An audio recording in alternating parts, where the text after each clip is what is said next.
नमस्कार, आप सभी को स्वागत है मिशन जॉब स्टडी के यूट्यूब चैनल पर। ये हमारा स्पीड टेस्ट का पार्ट नंबर 8 है। इससे पहले इसके 7 पार्ट हम कंप्लीट कर चुके हैं।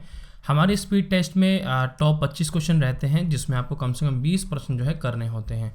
जो स्पेशल आपके NTPC, group D, UPSI, UP police व यूपी पीसीएस आदि की अगर आप तैयारी कर रहे हैं, उन सभी परीक्षाओं के लिए हैं, जिसमें हम जीके एंड जीएस को ऐड करते हैं। तो चलिए आज का अपना सेशन स्टार्ट कर लेते हैं। देखो, कम से कम आपको 20 क्वेश्चन सही करने हैं, स्पीड टेस्ट लगाना है और 5 सेकंड का आपको समय मिलेगा। कमेंट सेक्शन में सभी अभ्यर्थियों ने जवाब देना है। ओके, तो चलिए स्टार्ट कर ले। तो स्टार्ट करने से पहले आपको बता दूं, प्रैक्टिस बैच स्टार्ट हो रहा है आरओ के लिए मेंस का, जो कि 12 अक्टूबर से हो रहा है अकेडमी, जिसके लिए आप वीडियो की डिस्क्रिप्शन में दिए गए लिंक पर क्लिक करके देख सकते हैं।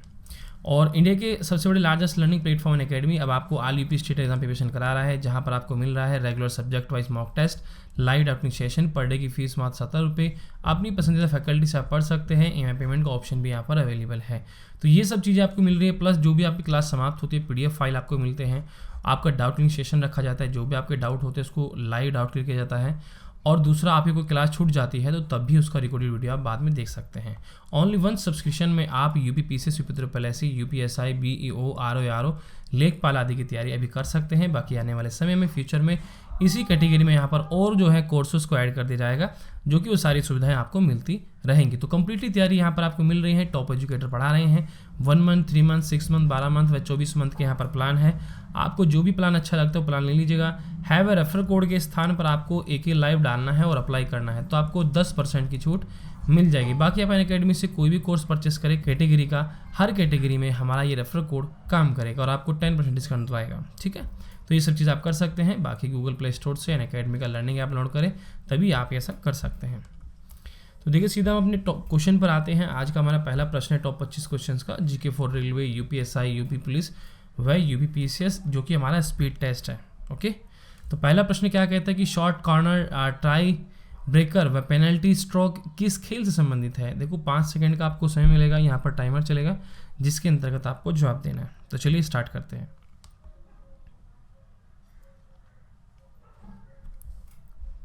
सही जवाब होगा आपका हॉकी, सी ऑप्शन राइट उत्तर। अगला प्रश्न है कि ओलंपिक खेल कितने वर्ष के अंतराल पर आयोजित किए जाते हैं।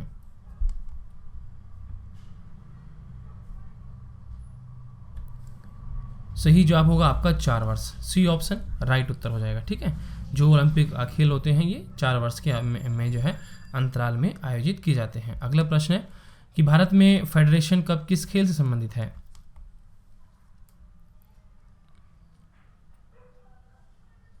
सही जवाब होगा आपका डी, फुटबॉल। कमेंट सेक्शन में सभी अभ्यर्थी जवाब देते चलें। 3R अर्थात रोनाल्डो, रिवाल्डो तथा रोनाल्डो का संबंध किस देश की फुटबॉल टीम से है। ये आप जानते होंगे, 3R रोनाल्डो है, ये जो है फुटबॉल की टीम से है। ये किस देश के संबंधित है, ठीक है, आपको बताना है।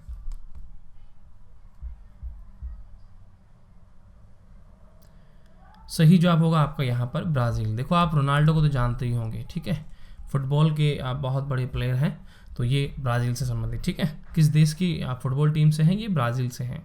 अगला प्रश्न है आपका कि वाटर पोलो में खिलाड़ियों की संख्या कितनी होती है।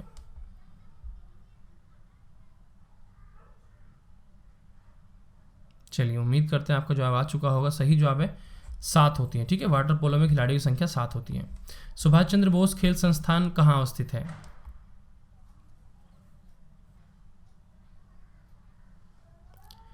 यह है आपका पटियाला में, सी ऑप्शन राइट उत्तर। अगला प्रश्न है ओलंपिक शब्द ओलंपस से आया है, जो एक नाम है।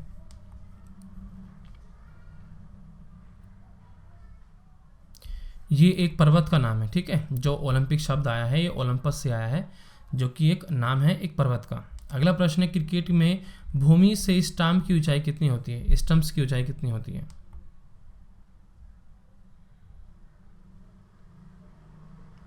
राइट उत्तर फर्स्ट ऑप्शन 27 इंच होती है।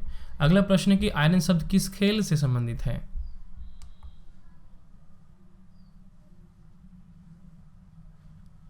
सही जवाब होगा आपका बी ऑप्शन, गोल्फ से संबंधित है। अगला प्रश्न है कि राष्ट्रीय खेल संस्थान कहाँ अवस्थित है।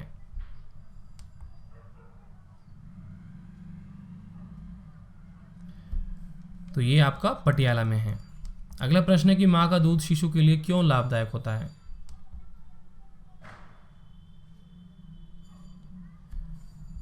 सही जवाब होगा आपका ए ऑप्शन, क्योंकि इसमें एंटी वर्ग होते हैं। अगला प्रश्न है, जब किसी द्रव की मात्रा जो है किलोग्राम अपने क्वथनांक पर द्रव से वाष्प में परिवर्तित होती है, तो इसमें अवशोषित होने वाली ऊष्मा को क्या कहते हैं? बहुत ही अच्छा प्रश्न है।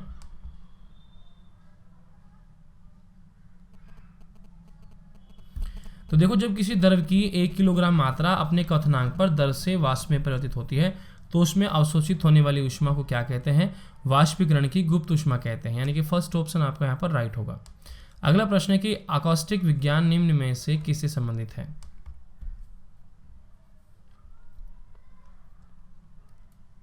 सही जवाब होगा आपका ध्वनि से। अगला प्रश्न है, तेल जल के तल पर फैल जाता है, इसका क्या कारण है?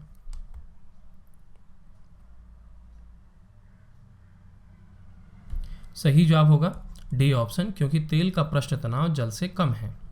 अगला प्रश्न है कि अल्फा केराटिन एक प्रोटीन है जो, बताइए किस में अवस्थित होता है?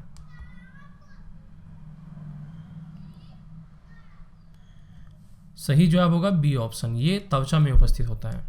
अगला प्रश्न है, यदि दो विद्युत आवेशों के मध्य दूरी को आधा कर दी जाए तो उनके मध्य बिंदु बल का जो मान हो जाएगा वह कितना होगा?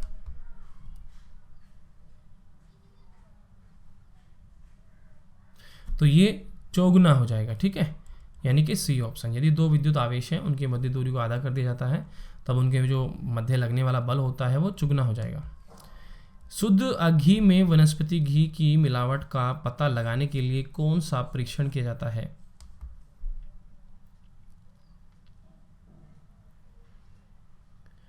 सही जवाब होगा आपका निकल परीक्षण, ठीक है, डी ऑप्शन राइट होगा। जो शुद्ध घी होता है उसमें वनस्पति घी की मिलावट का पता लगाने के लिए कौन सा परीक्षण किया जाता है? निकल परीक्षण किया जाता है। अगला प्रश्न है, निम्नलिखित में से किसकी उपस्थिति के कारण दूध में मिठास आ जाती है?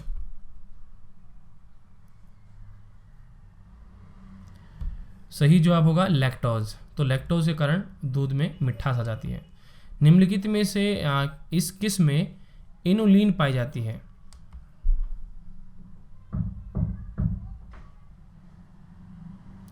सही जवाब होगा फर्स्ट ऑप्शन, ये डहेलिया की गांठदार मूलों में, ठीक है। अगला प्रश्न है कि भूस्थिर उपग्रह का आवर्तकाल कितना होता है?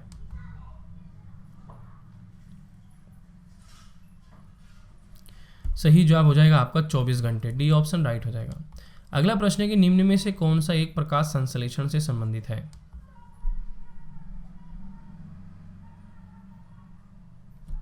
सही जवाब है फर्स्ट ऑप्शन, माइटोकॉन्ड्रिया। अगला प्रश्न है कि प्रायश्रव्य तरंगों को सबसे पहले किसने सीटी बजाकर उत्पन्न किया था?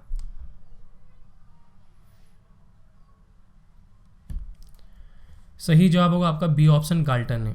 अगला प्रश्न है कि बीसीजी का टीका निम्न में से किस बीमारी के लिए लगाया जाता है?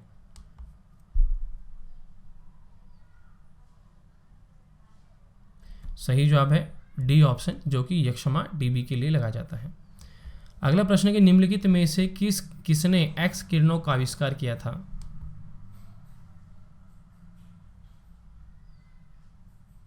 सही जवाब होगा बी ऑप्शन, रॉन्टजन ने। अगला प्रश्न है कि धूप के चश्मे की पावर होती है, बताइए।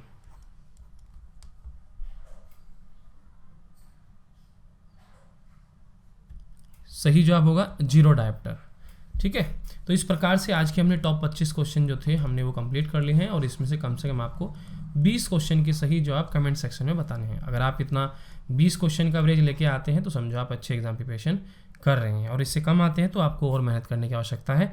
और इसीलिए आप जो है इस हमारे स्पीड टेस्ट से जुड़ने के लिए आज ही चैनल को सब्सक्राइब करें। ऐसा एक सब्सक्राइब का बटन होगा, फिर बेल आइकन को दबाइए, तभी आपके पास हमारी वीडियोस पहुंच पाएगी, ठीक है। हमारे टेलीग्राम ग्रुप भी है, जिनके लिंक मैंने वीडियो के डिस्क्रिप्शन में दे रखे हैं, तो कृपया करिए आप वहां पर जाइए और इन लिंक पर कीजिए, ठीक है। तो जिनसे आप क्लिक करके हमारे ग्रुप से जुड़ सकते हैं, जो कि रेलवे, यूपी पुलिस, एसएससी है ना, और बैंक आदि तैयारी के अगर आप कर रहे हैं उन सभी के लिए है। और हमारी ऑफिशियल वेबसाइट भी है, गूगल पर टाइप करें techvitheducation.com, या वीडियो के डिस्क्रिप्शन में दिए गए लिंक पर क्लिक करके भी आप बिल्कुल फ्री में PDF फाइल डाउनलोड कर सकते हैं, ठीक है। तो चलिए इस सेशन में इतना ही, बाकी मिलते हैं आपसे कल। तब तक के लिए बाय। आप लोग पढ़ते रहें और आगे बढ़ते रहें, हमारी शुभकामनाएं आप लोग के साथ है। ओके बाय सभी प्यारे विद्यार्थियों को।